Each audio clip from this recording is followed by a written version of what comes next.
Hello friends, welcome again. आज अपन जो बात करने वाले हैं वो है कनेक्टिव टिश्यू पे बात करेंगे। देखो, एपिथेलियल टिश्यू पहले दिन मैंने आपको बताया था कि चार तरह की टिश्यू होती है। कितनी? चार। एक होती है एपिथेलियल टिश्यू, दूसरी होती है कनेक्टिव टिश्यू। कनेक्टिव टिश्यू को अपन सीटी लिखेंगे हर जगह, ओके।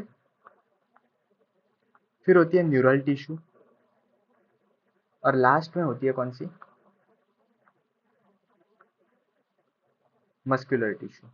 ऐसे लास्ट में नहीं होता है कुछ, लेकिन ये चार तरह की टिश्यू होती है। उसमें से मैंने आपको बताया था कि न्यूरल जो है वो अपन नर्वस सिस्टम में पढ़ेंगे, और मस्कुलर जो है अपन स्केलेटन वाले जो सिस्टम होता है, स्केलेटन प्लस मसल वाला जो फिजियोलॉजी होता है उधर पढ़ेंगे। एपिथेलियल टिश्यू अपन ने कंप्लीट कर ली, उसमें सिंपल वाली और कंपाउंड वाली जो एपिथेलियम टिश्यू थी वो अपन ने कवर की है, ठीक है। अब बात करते हैं कि अपन कनेक्टिव टिश्यू क्या होता है, तो हेडिंग डालिए कनेक्टिव टिश्यू, और कनेक्टिव टिश्यू की अपन बात करते हैं। हेडिंग डालिए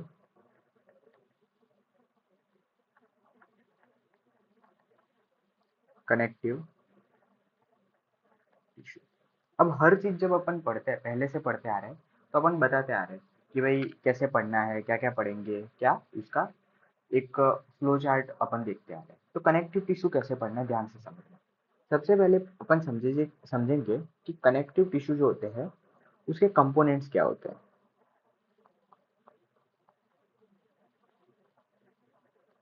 यानी कि कनेक्टिव टिश्यू जो है वो किन किन चीजों से बनी है। एक बार अपन को ये पता चल जाए, उसके बाद अपन देखेंगे कि टाइप्स क्या क्या आते हैं। टाइप्स या उसको बोल दो अपन एग्जाम्पल, कि कनेक्टिव टिश्यू के एग्जाम्पल कौन कौन से हैं। इतना समझ में आ रहा है? सबसे पहले अपन पढ़ेंगे कंपोनेंट्स, यानी कि उससे बने किससे है कनेक्टिव टिश्यू, और दूसरे पढ़ेंगे अपन उसके टाइप क्या होते हैं। तो ये दो चीजें पढ़नी है। तो उसके पहले एक जनरल आप फीचर लिखो। लिखो, कनेक्टिव टिश्यू जो होता है ना, वो मोस्ट अबंडेंट फॉर्म में होता है और वाइडली डिस्ट्रीब्यूटेड होता है। ऐसा क्यों? मैंने आपको बताया था कि अपनी स्किन की जो कवरिंग होती है, चाहे वो एक्सटर्नल हो या इंटरनल, उसके हर नीचे जो होता है पार्ट, कवरिंग होती है, वो एपिथेलियल टिश्यू से होती है। और हर एपिथेलियल टिश्यू के नीचे जो होता है वो कौन होता है? कनेक्टिव टिश्यू होता है। ये अपन ने पढ़ा था सबसे पहले में, पहले ही लेक्चर में पढ़ा था, ओके। मतलब कि जहां जहां एपिथेलियल टिश्यू है वहां तो कनेक्टिव टिश्यू है ही, उसके अलावा कनेक्टिव टिश्यू कहीं ना कहीं मैट्रिक्स फॉर्म करता है, ठीक है। कहीं ना कहीं बल्क फॉर्म करता है, मास फॉर्म करता है। यानी कि आप सोचोगे मोस्ट अबंडेंट फॉर्म में जो टिश्यू पाई जाती है वो होती है कनेक्टिव टिश्यू।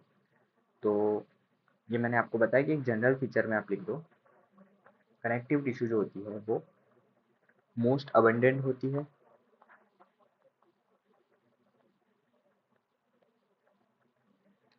और दूसरा वाइडली डिस्ट्रीब्यूटेड होती है।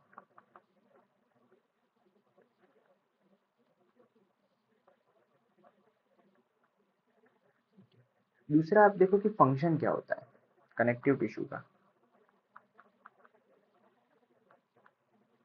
तो अब ध्यान से समझना, फंक्शन कैसे पता चलेगा अपने को। जैसे अपन ने एपिथेलियम टिश्यू के फंक्शन की बात की थी, तो अपन ने बोला था कि भाई कवरिंग का और प्रोटेक्शन का उसका मेन फंक्शन होता है। उसके अलावा सिक्रीशन का काम करते हैं।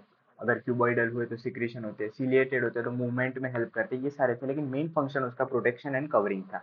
तो कनेक्टिव टिश्यू के फंक्शन की अगर बात आती है तो ध्यान से समझना। सबसे पहले ये एक बेसिक फ्रेमवर्क जो होता है ना, किसी भी पार्ट के अराउंड बेसिक फ्रेमवर्क ये डिजाइन करता है। फॉर एग्जाम्पल मैं आपको बता रहा हूँ कि ये स्टमक है।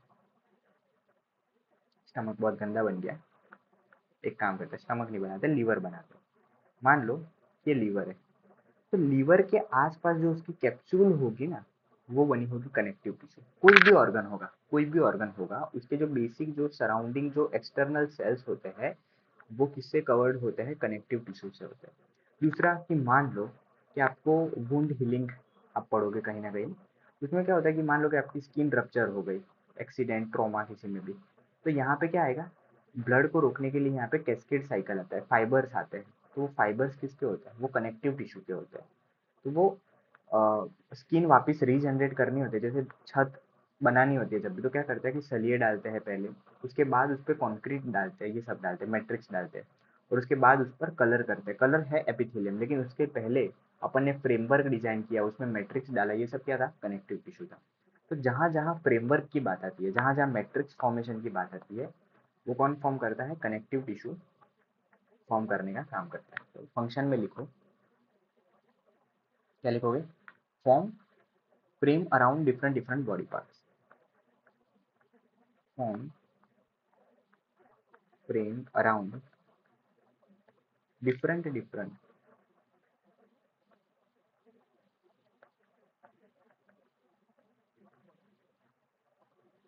Body parts. पहली बात ये क्लियर है। दूसरा, ये कनेक्शन बनाने का काम करता है। देखो फॉर्म कनेक्शन। तो आप पूछोगे कनेक्शन कैसे भैया? तो देखो कनेक्शन कैसा होता है, मान लो कि आपका जो बोन है ना, बोन, वो भी एक कनेक्टिव टिश्यू है, और दूसरा आपका मसल जो है वो भी एक कनेक्टिव टिश्यू है। तो क्या होता है कि अपने बॉडी में बोन और मसल दोनों जॉइंट होते हैं। बोन कभी मूव नहीं करता है। मान लो कि आपका हाथ है, तो हाथ में ये क्या होगा? बोन होगा। तो बोन कभी मूव नहीं करता है। वो क्या करता है कि अपने हाथ में जो मसल्स होता है ना, मसल का कॉन्ट्रेक्शन होता है, इसीलिए आपका हाथ ऐसे ऊपर नीचे होता है। तो मूवमेंट किसके, कंडक्शन किस में होता है? मसल में होता है। और मसल जो होते हैं वो बोन को ऐसे कवर किए होते हैं, तो उसकी वजह से बोन मूव करता है। हालांकि बोन और मसल दोनों कनेक्टिव टिश्यू का पार्ट है। सॉरी, मसल्स तो जो है वो मस्कुलर टिश्यू अलग ही होता है, ठीक है, ध्यान से समझना। बोन और कार्टिलेज जो होता है ना, वो कनेक्टिव टिश्यू का पार्ट है। तो आप एक चीज समझो कि इस बोन को मूवमेंट के लिए मसल के साथ जो कनेक्ट करने का काम करता है ना, उसको बोलते हैं टेंडन। ठीक है, ये अभी अपन ने पोल में डाल भी दिया है, इसको क्या बोलता है? टेंडन। उसी तरह बोन को दूसरे बोन से, मान लो कि एक आपका टीबिया हो गया है ना, टीबिया के साथ यहाँ पे फिब्यूला होता है, तो टीबिया और फिब्यूला के जोड़ने का काम कौन करेगा? या तो फीमर हो गया, मान लो कि एक फीमर है, फीमर को टीबिया से अगर जोड़ना है, जुड़ता है फीमर कि नहीं जुड़ता? जुड़ता है, ओके। फीमर को टिबिया के साथ अगर जोड़ना होता है, तो उसके लिए जो काम करता है वो कौन करता है? तो वहां पे आते हैं लिगामेंट्स। तो ये लिगामेंट्स और टेंडन, ये सब कौन है? ये भी कनेक्टिव टिश्यू का पार्ट है। किसका पार्ट है? Connective tissue. तो ये कनेक्शन फॉर्म करने का काम करता है। तो बेसिक फ्रेमवर्क समझ में आ गया, दूसरा कनेक्शन का काम समझ में आ गया। तो लिखो फॉर्म कनेक्शंस। कनेक्शन कैसे? तो दो तरीके के कनेक्शन फॉर्म करता है। एक कनेक्शन होता है टेंडन। टेंडन होता है, याद रखना, bone to muscle, bone and muscle के बीच में। और दूसरा होता है लिगामेंट्स। लिगामेंट्स होता है बोन और किसके साथ? बोन के साथ। इसको याद कैसे रखना है? याद रखना, B T M B L B ऐसे याद रखो, B T M B L B ऐसे याद रखो। ओके। तो मैंने सबसे पहले बताया आपको फ्रेमवर्क का काम करता है। दूसरा वर्क आपको मैंने बताया कि कनेक्शन फॉर्म करने का काम करता है। तीसरा लिखो सपोर्ट का काम करता है। सपोर्ट कैसे करेगा?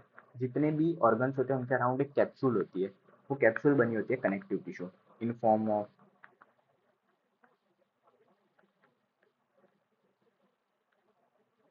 Capsule and etcetera. दूसरा, आप देखो कनेक्टिव टिश्यू में ब्लड भी आता है। ब्लड क्या काम करता है? न्यूट्रिशन प्रोवाइड करने का काम करता है, पूरी बॉडी में सर्कुलेशन का काम करता है। तो ब्लड भी आता है। ब्लड को अपन अभी मैं इंक्लूड नहीं कर रहा हूँ, ब्लड को अच्छे से अपन अलग से पढ़ेंगे, लेकिन याद रखना ब्लड भी पार्ट है किसका? कनेक्टिव टिश्यू का। मैं आपको सब बता दूंगा कनेक्टिव टिश्यू में क्या क्या आता है। वो इसके एग्जाम्पल है, ब्लड हो गया, बोन हो गया, कार्टिलेज हो गया, है। These are examples of connective tissue. पहले अपन कंपोनेंट्स पढ़ेंगे कि कनेक्टिव टिश्यू बनती किससे है। ओके, अब ध्यान से समझो, अब ध्यान से समझना। एपिथेलियम टिश्यू का किसी को ओरिजिन पता है? एपिथेलियम टिश्यू का, एपिथेलियम टिश्यू हर जगह से बनती है, एक्टोडर्म, मेसोडर्म, एंडोडर्म, तीनों से बनती है। कनेक्टिव टिश्यू जो होती है ना, उसका ओरिजिन याद रखना, ये होता है मेसोडर्म से।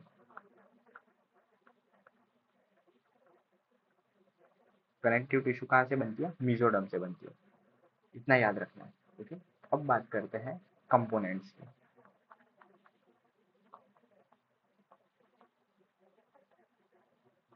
Components of connective tissue.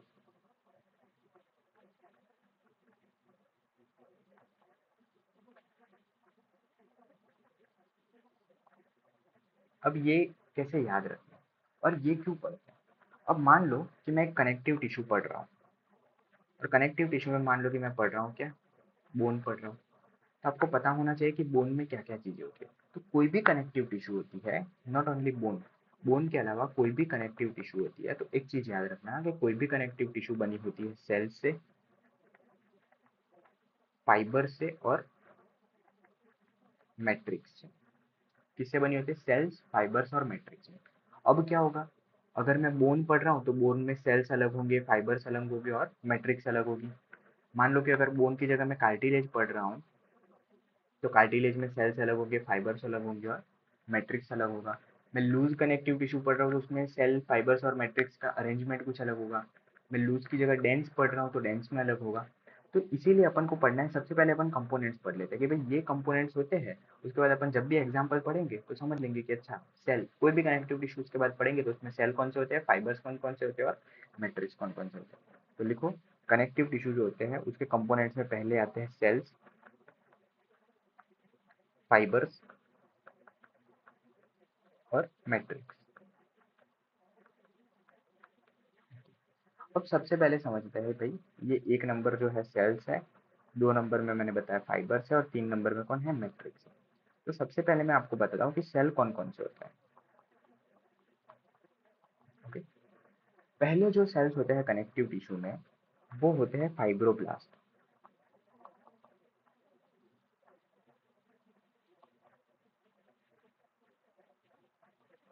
पहले जो कनेक्टिव टिश्यू में सेल्स होते हैं वो होते हैं कौन से, फाइब्रोब्लास्ट। अब ये दिखते कैसे, तो फाइब्रोब्लास्ट ऐसे दिखते हैं। फाइब्रोब्लास्ट जो होते हैं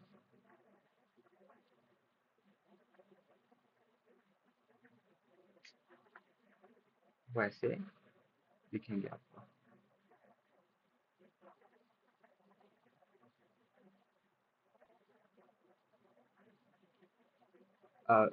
डेंड्राइटिक जैसे दिखेंगे आपको।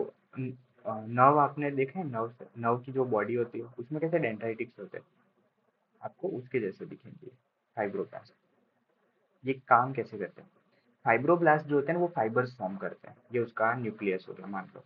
ये कौन है, फाइब्रोब्लास्ट। ये फॉर्म करते हैं फाइबर्स को। ये जो इनके इस तरीके से नॉचिस होते हैं वहां से इस तरीके से ये फाइबर्स फॉर्म करते हैं। इतना समझ में आ गया। ओके, अब ये जो होते हैं ना, ये जिनको अपेंडिजेस बोली, ये होते हैं इनके साइटोप्लाज्मिक प्रोजेक्शंस।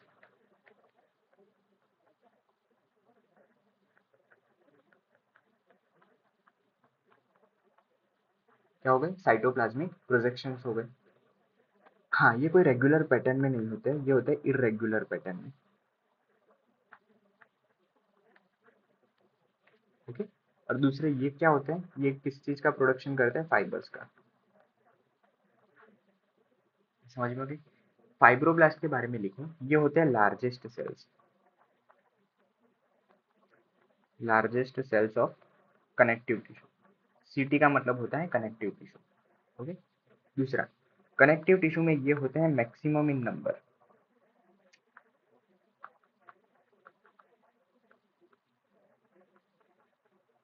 ओके, ये भी बढ़िया है। और ये क्या करते हैं, फाइबर्स एंड मैट्रिक्स फॉर्मेशन करने का काम करते हैं।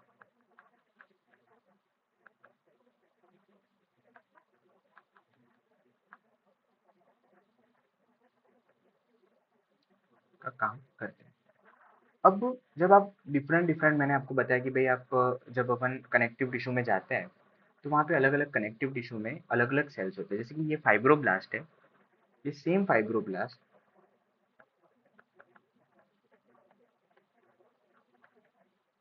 फाइब्रोब्लास्ट जैसे अपन नॉर्मल कनेक्टिव टिश्यू पढ़ेंगे ना तो कोई दिक्कत नहीं है। लेकिन जब अपन स्पेशलाइज्ड कनेक्टिव टिश्यू में जाते हैं, फॉर एग्जाम्पल जब अपन बोन में जाते हैं ना तो वहाँ पे फाइब्रोब्लास्ट किसको बोलते हैं पता है आपको, ऑस्टियोब्लास्ट।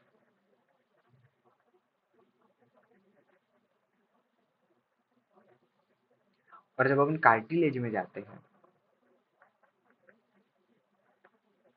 तो वहाँ पे बोलते हैं इसको कॉन्ड्रोब्लास्ट।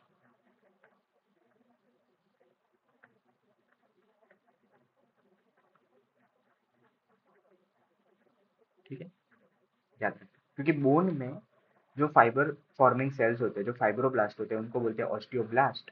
और जो कार्टिलेज में होते हैं उनको बोलते हैं कॉन्ड्रोब्लास्ट। इतना याद रहेगा। नॉर्मल वाले में तो यही रहेंगे, नॉर्मल वाले पे अपन इसको क्या बोलेंगे, फाइब्रोब्लास्ट। जैसे कि लूज कनेक्टिव टिश्यू पढ़ रहे हैं, एरियोलर कनेक्टिव टिश्यू पढ़ रहे हैं, डेंस कनेक्टिव टिश्यू पढ़ रहे हैं, तो इन सब में अपन क्या बोलेंगे इसको, फाइब्रोब्लास्ट ही बोलेंगे। ये तो मैंने स्पेशलाइज्ड की बात की। स्पेशलाइज्ड में क्या आते हैं? ब्लड हो गया, जैसे बोन हो गए, कार्टिलेज हो गए, है ना, ये हो गए। अच्छा, दूसरा आप लिखो, पहले सेल्स पता चल गए फाइब्रोब्लास्ट होते हैं। सेकेंड सेल लिखो, इसमें आता है मैक्रोफाज।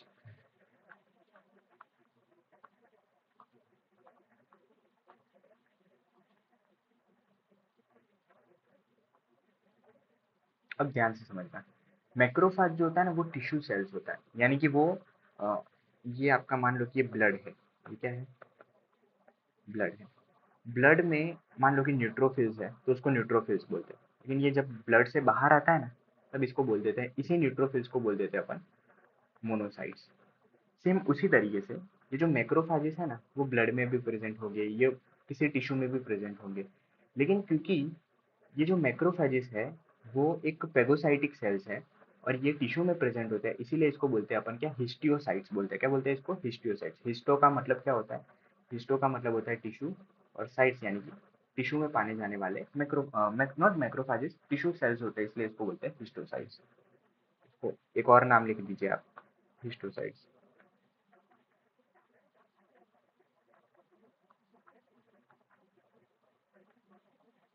ओके। अच्छा, ये अमीबॉइडल शेप के होते हैं। इनका शेप कैसा होता है?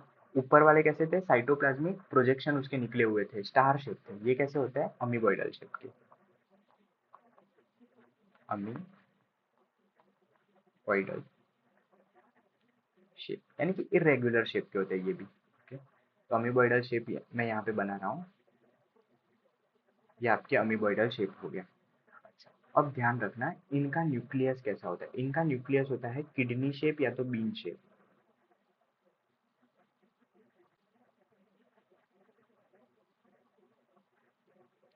ठीक है, कैसा है?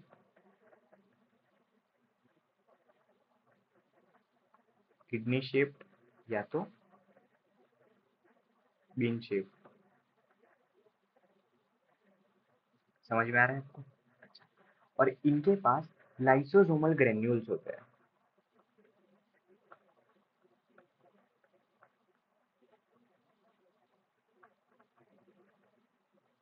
अब ध्यान से समझो, मैक्रोफाज जो होते हैं ना भाई, ये जो मैक्रोफाजेस जो है ये आपके फेगोसाइटिक सेल्स है। जैसे सेल्स है फेगोसाइटिक सेल्स, यानी ये किसी भी बाहर का कोई पार्टिकल होगा उसको खा जाएंगे, डेड पार्टिकल को खा जाएंगे। अब खाने के बाद इनको क्या करना पड़ेगा? डिसॉल्व करना पड़ेगा, और डिसॉल्व करने के लिए इनके पास होते हैं लाइसोसोमल ग्रेन्यूल्स। अब लाइसोसोमल ग्रेन्यूल्स क्यों? लाइसोसोमल ग्रेन्यूल्स के पास होते हैं हाइड्रोलाइटिक एंजाइम। हाइड्रोलाइटिक एंजाइम जो होते हैं ना वो डिस्ट्रक्टिव नेचर के होते हैं। ये क्या कर देंगे? फ्रेगमेंट्स में कन्वर्ट कर देंगे, चाहे वो बैक्टीरिया हो चाहे वो डेड पार्टिकल हो, इसको तोड़ देंगे। तो इसके लिए ही यहाँ पे लाइसोसोमल ग्रेन्यूल्स इनके पास होते हैं। मैक्रोफेजेस के बारे में क्या याद रखना है? ये अमीबॉइडल शेप के होता है, बीन शेप इनका न्यूक्लियस होता है, इनके पास लाइसोसोमल ग्रेन्यूल्स होते हैं जिनमें हाइड्रोलाइटिक एंजाइम होते हैं। इतना याद रहेगा? Okay, मैं यहाँ पे लिख देता हूँ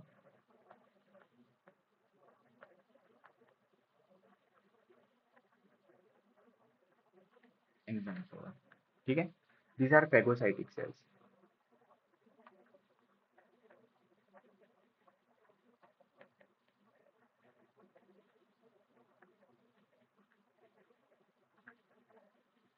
अब ये फेगोसाइटिक सेल्स यानी कि फेगोसाइट करते कैसे हैं, ध्यान से समझेंगे इसको। तो सबसे पहले मैं आपको बताने जा रहा हूँ, वो चीज़ याद रखना। मान लो कि ये मेरी स्किन है, मेरी नहीं आपकी स्किन है। ठीक है, ये क्या है? स्किन है अपनी। और स्किन के कहीं नीचे ये यहाँ पे मेरा ब्लड वेसल्स है। ये क्या है? अपनी ब्लड वेसल। ब्लड वेसल पे ये एंडोथीलियम होती है।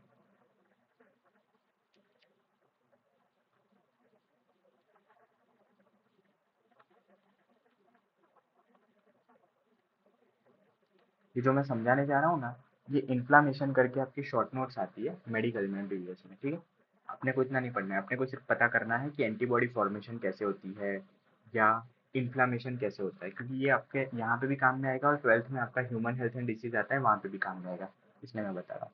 यहाँ पे एक मोनोसाइट करके एक सेल होता है। ये सेल कौन सा है? मोनोसाइट।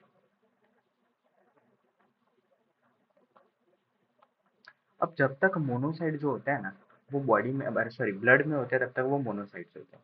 लेकिन क्या हुआ कि एक दिन किसी को एक बैक्टीरिया आ गया यहाँ पे। ये कौन है? एक बैक्टीरिया है। ये बैक्टीरिया मेरे स्किन के थ्रू अंदर आ गया। तो अब देखो, ये बैक्टीरिया आ गया, अंदर आ गया। ठीक है, मैं बोलता हूँ कि आज के दिन डे वन पे ये बैक्टीरिया अंदर आया। डे वन पे बैक्टीरिया अंदर आता है। बैक्टीरिया अंदर आते ही अपने टॉक्सिन्स को रिलीज करना शुरू कर देगा। तो बैक्टीरिया है तो कुछ तो करेगा। तो ये क्या करता है? अपने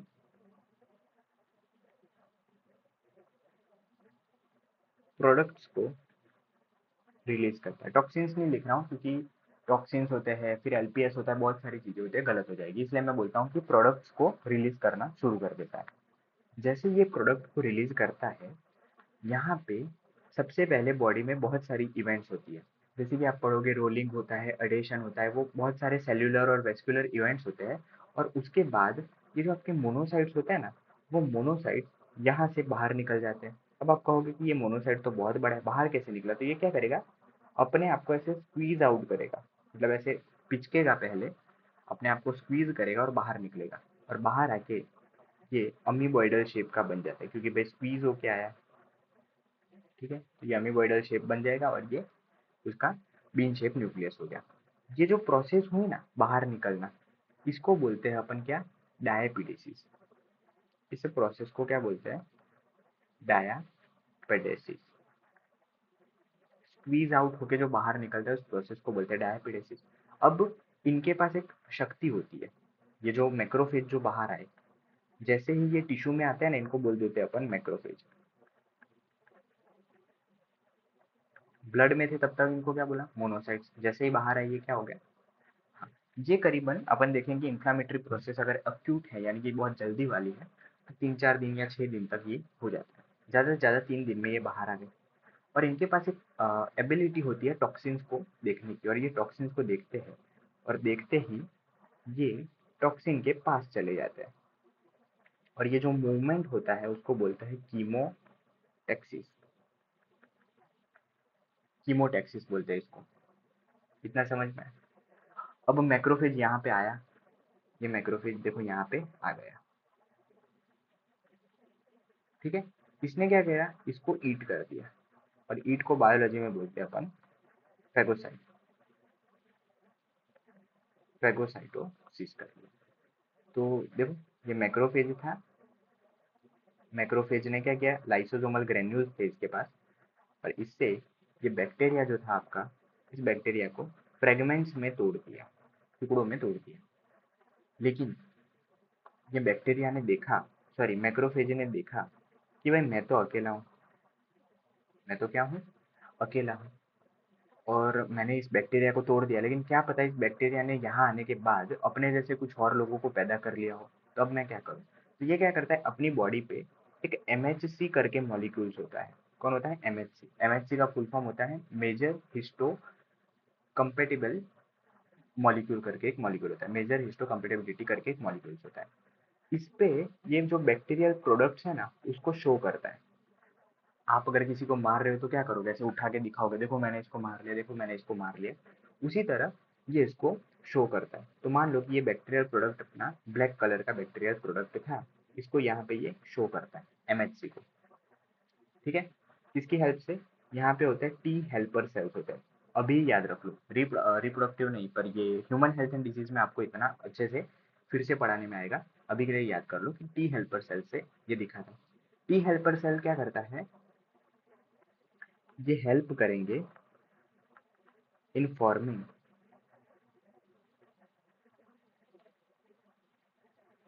other TL cells and also helps B cells in formation of antibody. यानी कि टी सेल ने क्या किया? टी सेल ने दूसरे वाले टी हेल्पर सेल को भी बुला लिया कि भाई तुम आ जाओ, ऐसा कुछ आया, तुम आ जाओ, ऐसा कुछ आया। और साथ ही साथ यहाँ पे होते हैं बी लिम्फोसाइट्स। ठीक है, बी लिम्फोसाइट्स जो होते हैं उनको अपन बी सेल बोलते हैं नॉर्मली। इनको भी ये बुला लेता है कि भाई तुम कुछ करो इसके खिलाफ, मैंने इसको मार दिया है। लेकिन फेगोसाइट जो होता है ना वो प्राइमरी होता है।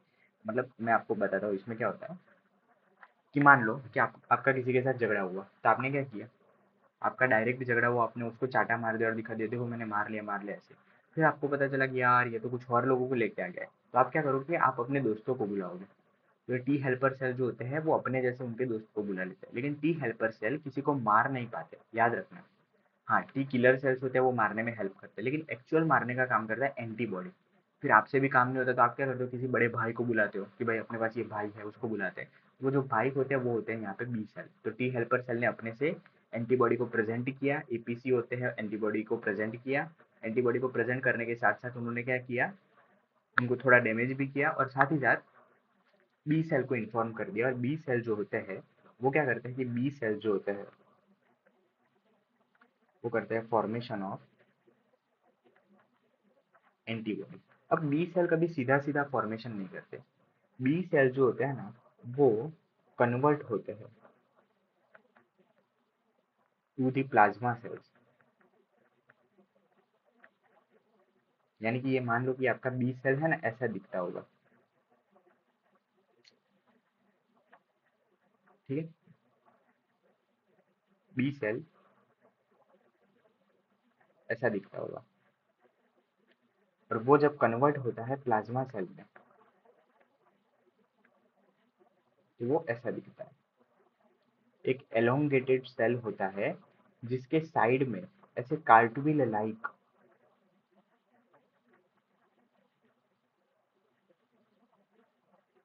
कार्टविल लाइक न्यूक्लियस होता है। और ये जो प्लाज्मा सेल्स होते हैं वो करते हैं किसका, फॉर्मेशन ऑफ एंटीबॉडी। अब क्या होगा, एंटीबॉडी फॉर्म हो गई। एंटीबॉडी भी दो होती है, याद रखना। एंटीबॉडी में दो होती है, एक होती है मेमोरी सेल्स होते हैं और एक होते हैं ग्लोब्युलिन सेल, यानी कि आईजी होते हैं, आईएम होते हैं, और दूसरे होते हैं एंटीबॉडी जो प्रॉपर एक्ट करते हैं वो वाले। तो पहले मेमोरी सेल्स बनेंगे। मतलब अगर दूसरी बार सेम एंटीजन आपके अंदर आया तो ये जो एंटीबॉडी पहले से फॉर्म हुई है वो जाएंगी और इसको क्या कर देगी, अभी तो मारेगी ही, हाँ अभी क्यों नहीं मारेगी भाई, अभी भी मारेगी बिल्कुल। ये इधर आया, और इसके जैसे अगर कोई दूसरे भाई बंधु आए हैं तो यहाँ पे क्या होगी, किलिंग होगी। ओके, अगर इन फ्यूचर भी कभी आया तो फिर भी मार देंगे। इन फ्यूचर क्या फायदा होगा, ये सारे काम में कितने 7-8 दिन अगर लगते हैं तो इन फ्यूचर जो होगा वो उससे कम टाइम में मारा मारी शुरू कर देंगे, और उसके कम टाइम में ये उसको तोड़ा फोड़ी भी शुरू कर देंगे। इतना समझ में आया आपको? ओके, अभी तक मैंने आपको ये बताया कि कोई भी कनेक्टिव टिश्यू जो होती है वो सेल से बनती है, फाइबर से बनती है, मैट्रिक्स से बनती है। अभी मैंने आपको दो सेल बताए, पहले बताया फाइब्रोब्लास्ट। फाइब्रोब्लास्ट के बारे में आपने जाना कि वो फाइबर्स एंड मैट्रिक्स फॉर्मेशन करते हैं, कैसे दिखते हैं, ये सब बताया। दूसरे मैंने आपको बताया मैक्रोफाजिस।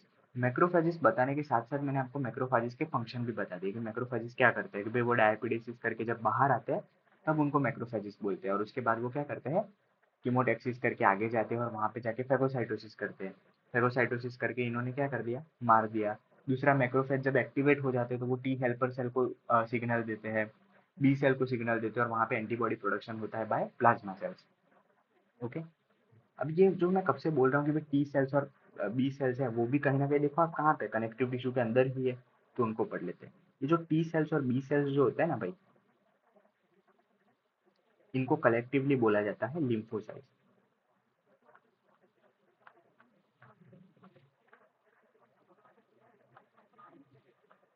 इनको क्या बोलते हैं, लिम्फोसाइट्स। ये भी अमीबॉइडल शेप के होते हैं।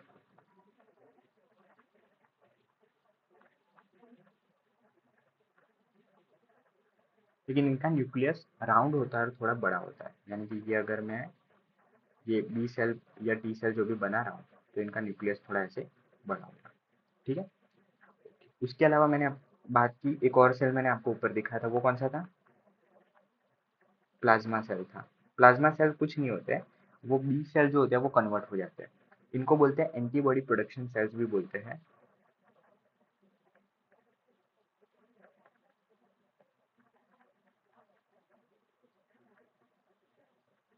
ये ऐसे एलोंगेटेड होता है। कैसे है? एलोंगेटेड है, ऐसे देखो ध्यान से। ठीक है, और इनके साइड में, एक साइड पे होता है cart wheel like nucleus.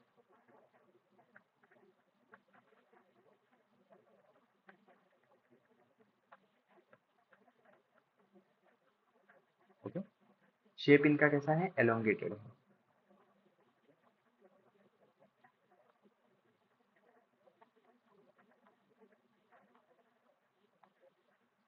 Okay, अच्छा। उसके अलावा कनेक्टिव टिश्यू में एक अपन फैट भी पढ़ते हैं, तो फैट भी जो होता है वो कनेक्टिव टिश्यू से ही फॉर्म होता है, और फैट फॉर्मिंग जो सेल्स होते हैं उनको बोलते हैं अपन एडिपोज सेल्स, या एडिपोज टिश्यू भी बोलते हैं, एडिपोज सेल्स, एडिपोज सेल्स। ठीक है, एडिपोज सेल्स को बोला जाता है adipocytes,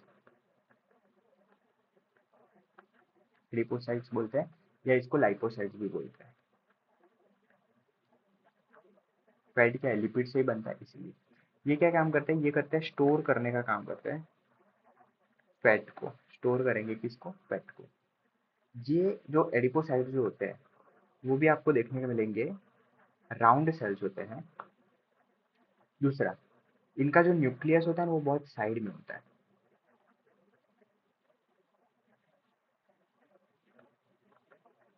shift to side, periphery में चला गया। क्यों ऐसा क्यों होता है? क्योंकि बीच में जो होता है ना वो यहाँ पे फैट जमा हो जाता है। बीच में कौन जमा हो जाता है? फैट। ये है, और ये होता है मेनली वाइट फैट। और आप बोलोगे ऐसा क्यों? वाइट फैट क्यों? खास बात क्या है? क्योंकि अगर इसकी जगह पे ब्राउन फैट होता है, दूसरा फैट जो होता है उसको बोलते हैं अपन ब्राउन फैट होता है। ब्राउन फैट जो होता है ना वो ऐसे फ्रेगमेंट्स में होता है। अब आप सोचो कि अगर फ्रेगमेंट्स में है कोई, ये व्हाइट फैट तो क्या था, एकदम पूरे ग्रुप में आ रहा था तो उसने न्यूक्लियस को हटा दिया। लेकिन अगर ब्राउन फैट है तो वो न्यूक्लियस को हटाएगा नहीं, न्यूक्लियस सेंटर में ही रहेगा।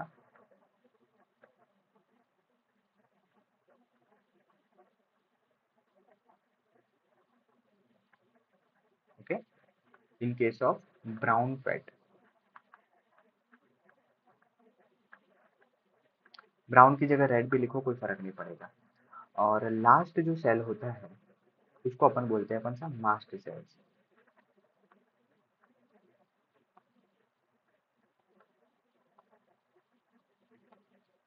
अब देखो मास्ट सेल्स जो होते हैं वो भी फेगोसाइट, इनका भी काम कौन सा होता है? फेगोसाइटोसिस का होता है। लेकिन ये मास्ट सेल्स जो होते हैं ना वो एलर्जी होती है या ऐसी सारी जो चीजें होती है, नॉट एलर्जी एक्चुअली, बट ये वैसी सारी चीजों में आते हैं जहाँ पे अपन बोले कि इन्फ्लामेशन वाली जो कंडीशन होते हैं वहां पे आते हैं। ये आते हैं कहाँ पे? इन अपियर इन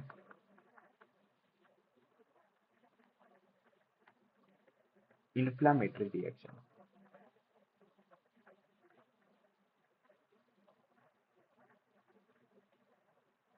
ठीक है, ये भी आप देखो एकदम बेकार से शेप में आपको देखने को मिलेगा। दूसरा, इनका जो न्यूक्लियस होता है वो 2 से 3 लोब का होता है, मतलब ऐसे होता है। ठीक है, इसको बोलते हैं एश S shaped nucleus.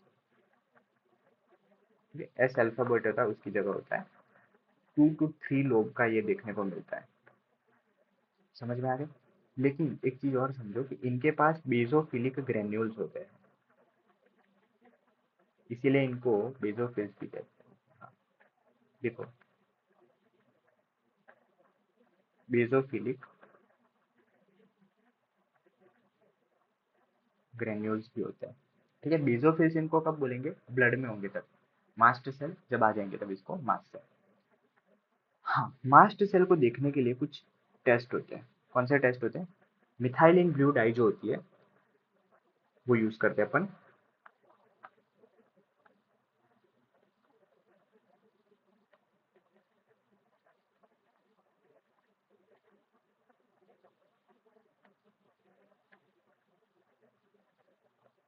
For observation of this granules.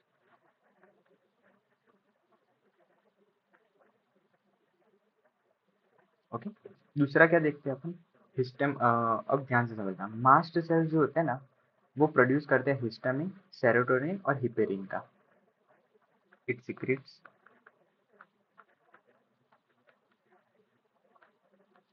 ये हिस्टामिन को सीक्रेट करता है। ओके, हिस्टामिन जो होता है ना, वो हिस्टिडीन से बना होता है। ठीक है, और ये एक पोटेंट वेजोडाइलेटर है। अब आपको थोड़ा बोरिंग सा लगेगा, इसलिए थोड़ा एक अच्छी चीज इंट्रोड्यूस करते हैं। जब भी आपको मच्छर काटता है तो आप क्या करते हो, खुजाते हो, तो आप देखो वो जगह रेड रेड हो जाती है। रेड क्यों होती है? हाँ, ये इसको इन्फ्लामेटरी प्रोडक्ट रिएक्शन बोलेंगे। तब क्या हुआ कि आपने खुजाया, ये सब हुआ, तो उस जगह पे आप देखोगे ना, तो ब्लड वेसल जो होती है वो बड़ी हो जाती है, थोड़ी बड़ी नहीं बोलेंगे, डायलेट हो जाती है, वाइडर हो जाती है, अपनी डायमीटर इंक्रीज करते हैं, ताकि वहां पे अच्छे से ब्लड पहुंचे, और ब्लड के अंदर जो सेल्स है, जो WBC और बाकी जो सेल्स है, वो वहां पे फाइट करे, ताकि मच्छर ने अगर कुछ टॉक्सिन्स अंदर डाल दिया है तो वो बॉडी को अफेक्ट ना करे। इसके लिए वेजो डायलेशन हो जाता है। अब देखो वो जगह फूल जाएगी क्योंकि वहां पे वेजो डायलेशन होता है। ओके, दूसरा होता है सेरोटोनिन। सेरोटोनिन जो होता है वो वेजो कंस्ट्रिक्शन करवाता है।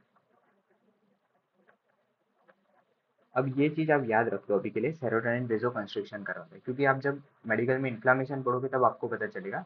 सबसे पहले एक बहुत माइन्यूट टाइम के लिए वेजो कंस्ट्रिक्शन होता है, उसके बाद वेजो डायलेशन होता है, तो पहले जो सेरोटोनिन रिलीज होगा। और तीसरा होता है हेपेरिन। हेपेरिन जो होता है वो एंटी कोगुलेंट होता है। ठीक है, इतनी सारी चीज़ें जो होती है वो सेल्स में होती है। तो सबसे पहला जो अपना टॉपिक था, मैंने आपको बताया कि भाई कंपोनेंट्स ऑफ कनेक्टिव टिश्यू में सबसे पहले सेल्स होते हैं, फिर फाइबर्स और फिर मैट्रिक्स होता है। तो उसमें से अपन ने सेल्स को क्या कर लिया, कवर कर लिया। कितने सेल्स देखे? पहला देखा फाइब्रोब्लास्ट, आपको स्ट्रक्चर याद रखना है, उसका फंक्शन याद रखना है। दूसरे अपन ने देखे मैक्रोफेजेस, इसका स्ट्रक्चर याद रखना है, उनका शेप याद रखना है, न्यूक्लियस का शेप याद रखना है और फंक्शन याद रखना है। इसके बाद लिम्फोसाइट्स देखे, अमीबॉइडल शेप के होता है, राउंड न्यूक्लियस होता है। इनका न्यूक्लियस कैसा है? राउंड न्यूक्लियस है इनका। ओके, प्लाज्मा सेल्स देखे, एडिपोज सेल्स देखे और मास्ट सेल्स देखे। यहाँ तक अपन ने क्या देखा, सेल्स देखे। सेकंड नंबर पे आता है मैट्रिक्स, नहीं मैट्रिक्स नहीं, फाइबर्स। अब मेनली तीन तरीके के फाइबर्स अपन को पढ़ेंगे। कितने? तीन। पहला होता है कोलेजन फाइबर। Collagen fibres. अब जब आप कोलेजन फाइबर्स को माइक्रोस्कोप में देखते हो ना, तो वो एकदम आपको व्हाइट यानी कि कलरलेस दिखेंगे या व्हाइट दिखेंगे, इसीलिए इनको अपन बोलते हैं व्हाइट फाइबर्स।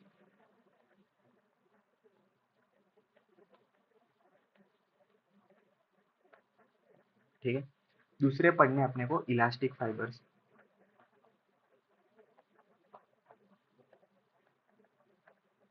इलास्टिक फाइबर्स को जब अपन देखते हैं तो ये येलो दिखते हैं, इसीलिए इनका दूसरा नाम है येलो फाइबर्स। Yellow fibres. और तीसरे अपने को देखने हैं रेटिकुलर फाइबर्स। रेटिकुलिन फाइबर्स बोलो, रेटिकुलर फाइबर बोलो, एक ही बात है।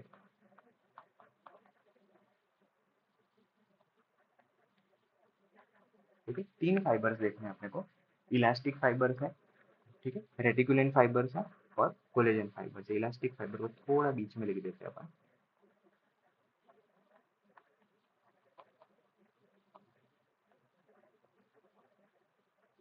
या तो इसको बोलते हैं कौन से, येलो फाइबर।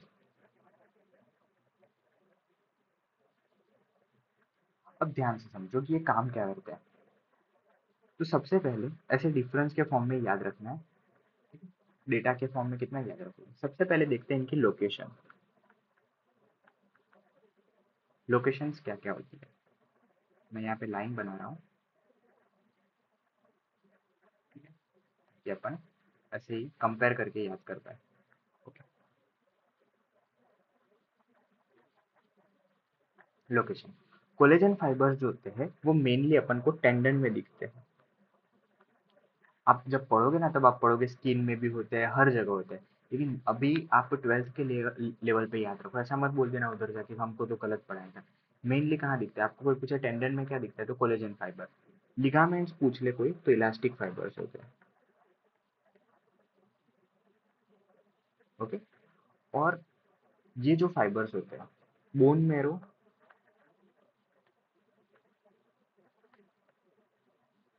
एंड स्प्लीन, यहाँ पे ये फाइबर्स होते हैं। तो आई थिंक लोकेशन सबको क्लियर हो गई होगी। ठीक है। इसके बाद अकरंस कैसा होता है इनका, मतलब कि ये कैसे फॉर्म करते हैं, तो इनका फॉर्मेशन देखते हैं। कोलेजन फाइबर जो होता है ना, वो बंडल के फॉर्म में होते हैं हमेशा। तो लिखो in form of bundles. Okay. Elastic fibres होते हैं वो मेनली आपको सिंगल दिखते हैं, और रेटिकुलर भी अपन को सिंगल दिखते हैं। चलो ठीक, ये खत्म हो गया। आगे देखो और क्या होता है, कलर देखो। कलर में एक चीज याद रखना, मैंने आपको बताया जब भी अपन कोलेजन फाइबर को देखते हैं तो वो एक चमकदार ग्लासी अपीयरेंस देखता है, कलरलेस होता है लेकिन ग्लासी अपीयरेंस देखता है। तो इसको लिखते हैं अपन ग्लिंस्टिंग व्हाइट, लिखते हैं क्या लिखते हैं, ग्लिंस्टिंग व्हाइट। ओके। दूसरा, रेटिकुलेंट जो होता है वो येलो दिखता है। और तीसरा, सॉरी रेटिकुलेंट नहीं, इलास्टिक फाइबर येलो दिखता है और रेटिकुलेंट जो होता है वो व्हाइट दिखता है। ठीक है। गलती मत करना, मेरे बोलने में गलती हो रही है, करेक्ट कर लेना एक बार। ठीक है। नेचर की अगर मैं बात करूँ, नेचर, ये होते हैं अनब्रांच्ड। इलास्टिक फाइबर जो होते हैं वो ब्रांच्ड होते हैं, और रेटिकुलेंट भी कैसे होते हैं, ब्रांच्ड होते हैं। तो नेचर खत्म हो गया। उसके अलावा क्या होता है, प्रोटीन से, यानी कि मेडअप ऑफ, ये बने होते हैं कोलेजन प्रोटीन।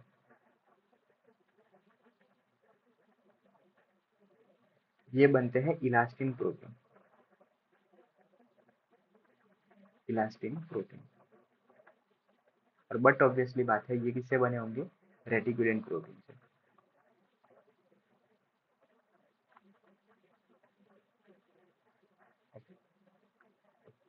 इलास्टिसिटी की अगर मैं बात करूं तो इसकी अगर मैं बात करूं तो ये होते हैं नॉन इलास्टिक, बाजू वाले होते हैं इलास्टिक, और उसके बाजू वाले होते हैं, ये भी होते हैं इलास्टिक होते हैं, बट वेरी डेलिकेट होते हैं।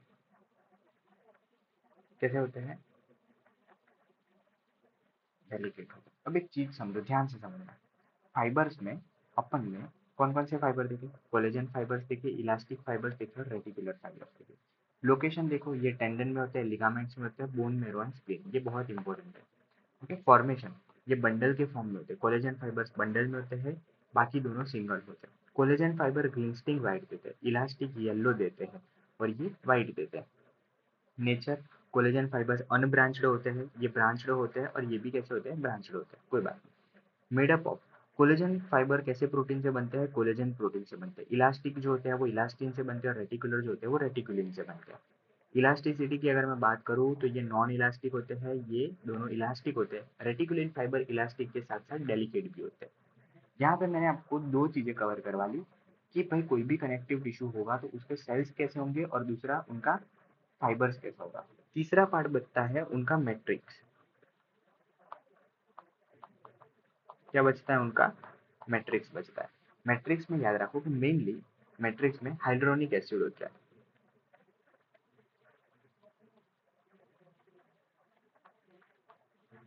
हाइड्रोनिक एसिड्स होते हैं। दूसरा होते हैं कॉन्ड्रियोटिन सल्फेट्स होते हैं,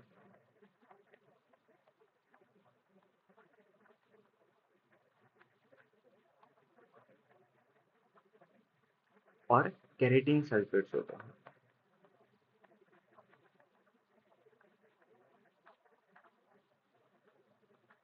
ठीक है। हाइड्रोनिक जो एसिड्स होते हैं ना, वो होते हैं मॉडिफाइड पॉलीसेकेराइड।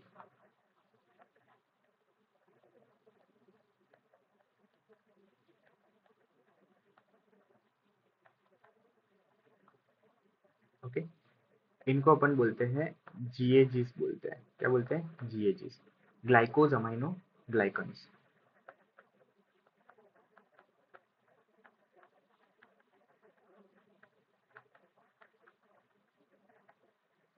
ये होते हैं मैट्रिक्स। इतना याद रहेगा? ठीक है। तो सबसे पहले अपन ने कंपोनेंट्स की बात आज कर ली। कंपोनेंट्स के बाद अपन कल देखेंगे इसके एग्जाम्पल्स। कल क्या देखेंगे? एग्जाम्पल, कि भाई जो भी कनेक्टिव टिश्यू है उनके एग्जाम्पल कौन कौन से हैं। सबसे पहले मैं आपको रिवाइज करवा लेता हूँ। कनेक्टिव टिश्यू के पहले अपन ने क्या देखा था? अच्छा, आज कनेक्टिव टिश्यू ही पढ़ा है। मोस्ट अबंडेंट फॉर्म में होती है, वाइडली डिस्ट्रीब्यूटेड होती है। इनका फंक्शन क्या होता है? फ्रेमवर्क फॉर्म करने का इनका फंक्शन होता है। कनेक्शन फॉर्म करते हैं, सपोर्ट फॉर्म करते हैं। ओरिजिन इनका क्या होता है? मीजोडम इन ओरिजिन होते हैं। कंपोनेंट्स में इनके तीन होते हैं, सेल्स, फाइबर्स, मैट्रिक्स होते हैं। सेल्स में देखो फाइब्रोब्लास्ट होते हैं, सबसे लार्जेस्ट होते हैं, मैक्सिमम इन नंबर्स होते हैं। मैक्सिमम नंबर मतलब कनेक्टिव टिश्यू में मैक्सिमम नंबर में देखने को मिलते हैं। और फाइबर्स एंड मैट्रिक्स फॉर्मेशन इनका काम होता है। मैक्रोफेजिस देखिए अमीबोइडल शेप के होते हैं, फेगोसाइटिक नेचर होता है, मतलब इनका काम क्या है? फेगोसाइटोसिस करने का काम है। कैसे फेगोसाइटोसिस करते हैं ये मैंने आपको प्राइमरली बता दिया है, इतना इंपॉर्टेंट नहीं है, लेकिन फिर भी जो बंदा याद रखना चाहे याद रख सकता है। उसके अलावा लिम्फोसाइट्स होते हैं, लिम्फोसाइट्स भी अमीबोइडल नेचर के होते हैं।